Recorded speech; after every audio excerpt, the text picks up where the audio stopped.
62 out of 60 এরকম cut off যাওয়ার সম্ভাবনা রয়েছে। বিভিন্ন রকম মহান ব্যক্তি এরকম কিন্তু কথা রটিয়ে বেড়াচ্ছে সোশ্যাল মিডিয়া চত্বরে। তো চলো দেখে নেওয়া যাক আসল বা এক্সপেক্টেড ঠিকঠাক যেটা আমরা অ্যানালাইসিস করেছি বিভিন্ন রকম এক্সামের ট্রেন্ড, এক্সামের প্যাটার্ন দেখে আমরা অ্যানালিসিস করেছি।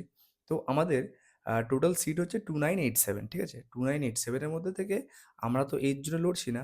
তার মধ্যে থেকে 581 যেসব ক্যান্ডিডেট আছে তারা এক্সট্রা 5 নাম্বার পাবে।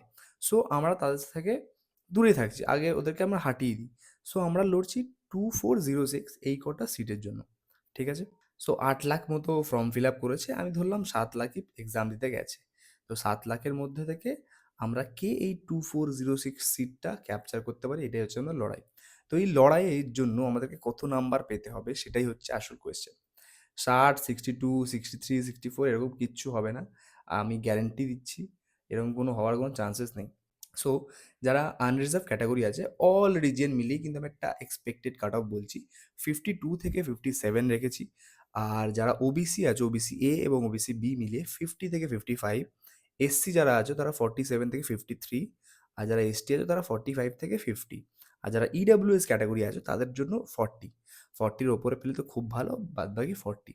সো এই লিস্টটা যদি তোমাদের পেতে হয় তাহলে তোমরা আমাকে কমেন্ট করে দিও লিস্ট, চলে যাবে এই লিস্টটা সত্যি তোমাদের ডিএমে। তার আগে কিন্তু ফলো করে নিতে হবে। আর হ্যাঁ, এটা কিন্তু সব রিজিয়ন ওয়াইজ ভ্যারি করছে। কোনো রিজিয়নে একটু বেশি, কোনো রিজিয়নে একটু কম হতেই পারে। তাই জন্য আমি একটা গড়পত্তায় এনে দিয়েছি ব্যাপারটা। তো তোমাদের কার কার এই নাম্বারের মধ্যে পড়ছে সেটা কিন্তু কমেন্ট সেকশনে কমেন্ট করে জানিও। তো এরকমই আপডেট পেতে থাকলে তাড়াতাড়ি ফলো করে নিও। আর ভাই আমাকে দেখতে কি খারাপ না, আমাকে ভালো লাগছে না? ফলো করো, কি করছো? হাট ইয়ার।